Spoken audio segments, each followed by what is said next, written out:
I'm Lexalynn Hooper, and I'm a volunteer at the National Museum of the United States Army.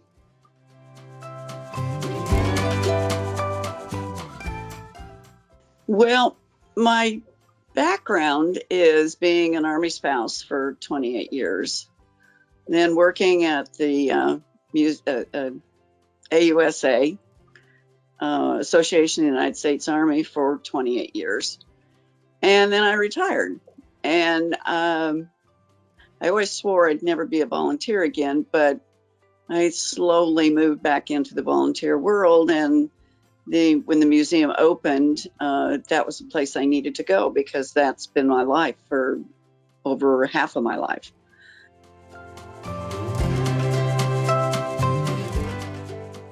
I think we have 1,385 artifacts, and to pick one that would be my favorite would be probably hard. I think one that I do mention all the time is in Founding the Nation, and it's a spoon that somebody made out of a cow horn. And I don't know why that has caught my eye, but it has. And especially if there are children coming in, I always say, well, you need to find that and look at it, because it's not only a utensil, but it's a piece of art too. So I guess if I had to say that's my favorite at this day, that would be my favorite one.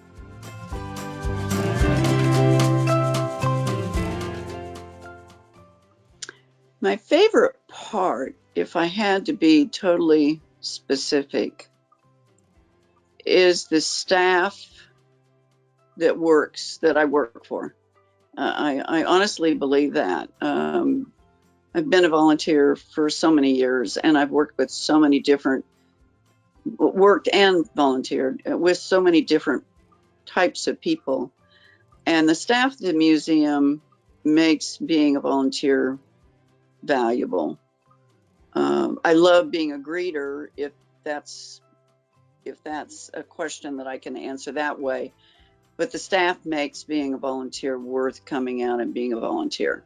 And the way they handle how we do things, and the way they let us know that they care about us. It's a very caring group that I work under. And it just makes it nice to be able to go out and take the long walk to my car and get in there and feel like I'm at home. They do that. The staff does that.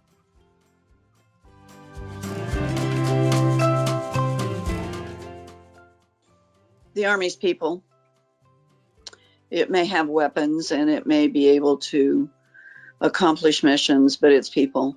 A long time when I was a volunteer, I worked for the family office in the Pentagon, and our whole job was helping families. And as a career wife of 28 years, my goal and my job, my mission was helping families.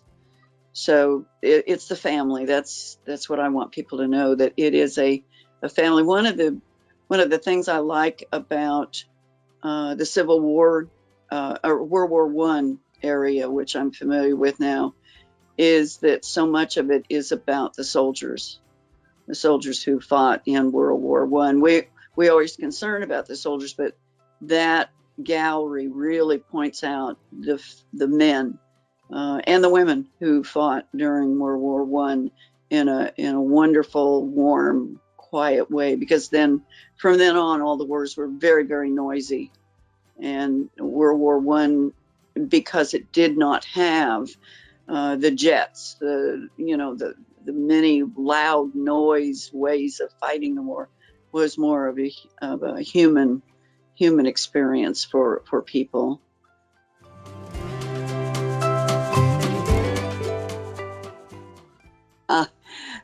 It's small, but a group came in from, I was a greeter, and a group came in from Michigan, I think, 57 kids.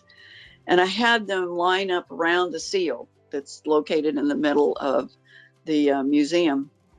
And I was able to greet them. And they were so polite and so listening. They stood there, and it wasn't that they were grasping every word that I said, but they were listening to what I said, which I really appreciated. And I thought, this is the youth of the nation. This is our future.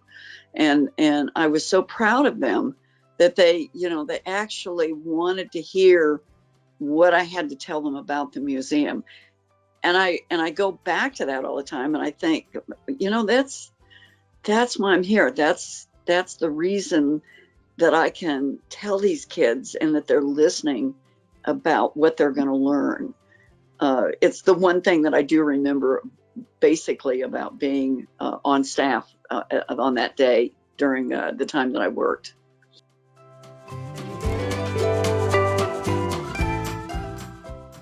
I love being an Army spouse. It was a great opportunity. Graduated from college, and I actually went to my employment office after I graduated, and there was a sign up there. It was kind of like, "We need you," that they do for the U.S. Army, but it was for the American Red Cross. And there was a job request for young ladies who had graduated from college to begin serving as a person in the SRAO, which was Supplementary Recreation Action Overseas, activities overseas. And it happened to be in Korea.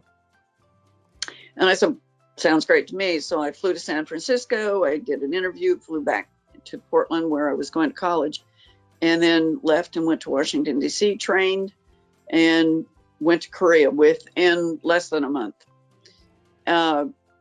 In Korea, I met my husband. He was a soldier. And I came back after serving for a year, which was one of the greatest jobs in the world for a young girl, just, graduating from college with absolutely no idea of what they were going to do after they graduated. So I came back and he came back. We got married, and 28 years later, serving in the service, I got to do some of the neatest things. I just loved it. I loved every assignment. Did I have times that were, 2 years in Vietnam? That was not what I would call fun, but we managed it. He went to Vietnam. I did not. I stayed home. But just being able to work with people, with programs, I loved it. I'm probably not a typical Army wife, because I think a lot of Army wives really did not like their husbands taking off and moving and all the things that go with being an Army family. I happened to. I loved it. And I think that's the reason that I went to work for, I know it was the reason I went to work for AUSA. I did not want to stop that. And I was very privileged that I ran the international program at AUSA until I retired, and worked with so many attachés and so many people from around the world in different armies, from chief of staffs on down. It was just that brought me, I think, being an Army wife brought me to be able to do that and know how to react or act as a person who ran that program. So I can't say anything negative about it, because I think it was just a wonderful, wonderful time. And now that I'm at the age that I am, I have memories to look back on that it's just wonderful. It's wonderful.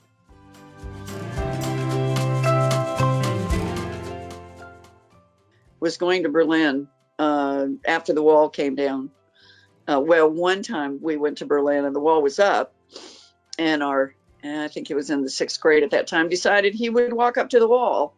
And we both just literally panicked, knowing that he was going to be arrested, or we would be arrested, or what. He wasn't. But then years later, we were able to drive actually from Vienna, which was where my husband was stationed at the time, and take pieces of the wall and bring it back home, and we have them in our house.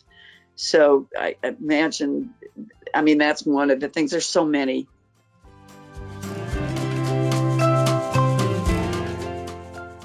Oh gosh, the whole thing. If they can stay there, they're not going to be able to do the full day.